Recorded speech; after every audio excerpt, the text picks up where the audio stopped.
30 नंबरचं इक्वेशन आपण या ठिकाणी बघणार आहोत.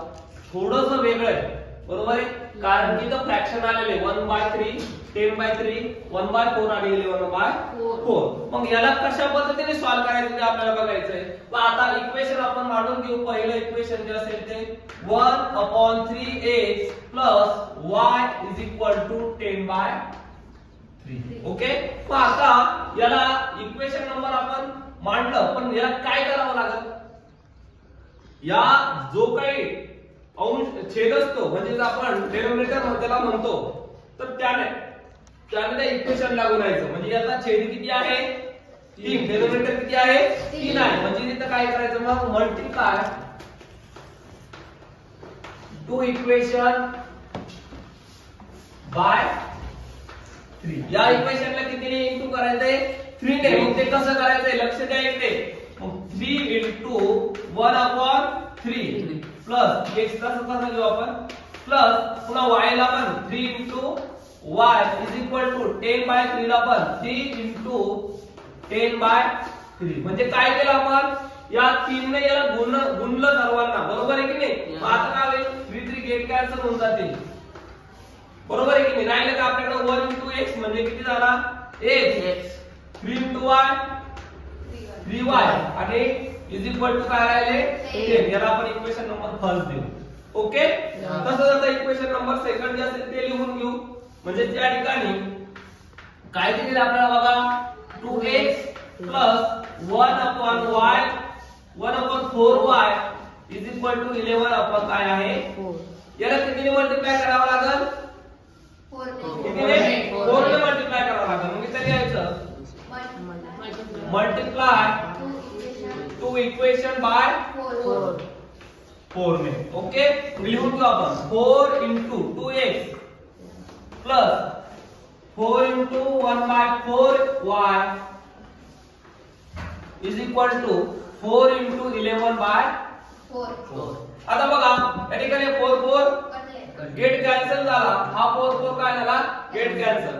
4 2 जा 8x + 1y म्हणजे किती राहील फक्त y किती राहिले 11. Equation number second. आता आपल्या जसे पहिले इक्वेशन होते तसे इक्वेशन भेटले की नाही. यस. मग आता 8x + y = 11. सेकंड नंबर आणि फर्स्ट नंबर ते लिहून घेऊ. आता फर्स्ट नंबर काय आहे x + 3y = किती आहे 10. Equation first. आणि इक्वेशन सेकंड काय भेटलं 8x + y = किती आहे 11. हे इक्वेशन नंबर काय भेटलं सेकंड.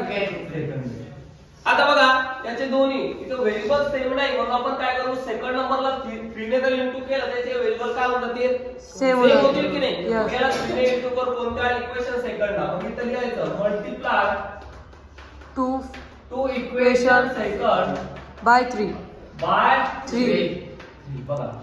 आता 3 वरचं इक्वेशन 1 नंबरचा असं लिहून घेऊ x + 3y = 10. आता बघा 3 8 चा 24, 3y चा 3y आणि 3 11 चा 33. इथपर्यंत कळालं. आता काय करावं लागेल आपल्याला मायनस. आता साइन सबट्रॅक्ट इक्वेशन का सबट्रॅक्ट करायचं ते पण सांगतो.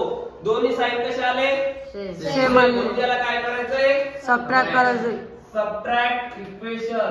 मग बघा इथं मायनस इथं मायनस इथं मायनस. जो x मधून 24 जात नाही. 24 मधून 1x गेला खाली किती राहिले -23x. हे दोन्ही गेट कॅन्सल झाले.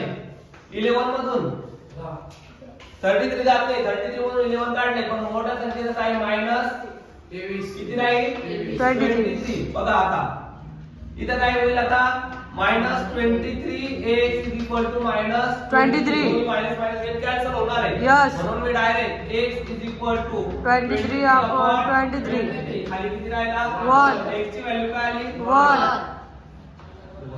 आता आपल्याला काय करायचंय हा 1 कुठं पुट करायचं इक्वेशन फर्स्ट मध्ये. मग put x = 1 in equation first. First equation काय आपल्याकडे x + 3y = 10. मग x च्या जागेवर किती ठेवायचं आहे 1 plus 3y is equal to 10. मग काय येईल 3y is equal to 10 minus 1. y is equal to 3y is equal to किती राहील खाली 9. किती राहील 9. y is equal to 9 by 3. म्हणजे त्या ठिकाणी आपल्याला y ची किंमत किती मिळाली y is equal to 3 1 3 3 3 9. y ची किंमत मिळाली 3. Okay Yeah. x आणि y काय मिळालं आपल्याला x ची किती मिळाली 1 आणि याची 3. इथे लिहून घ्यायचं दिस is Solution of this question, this equation. या लिहून पहा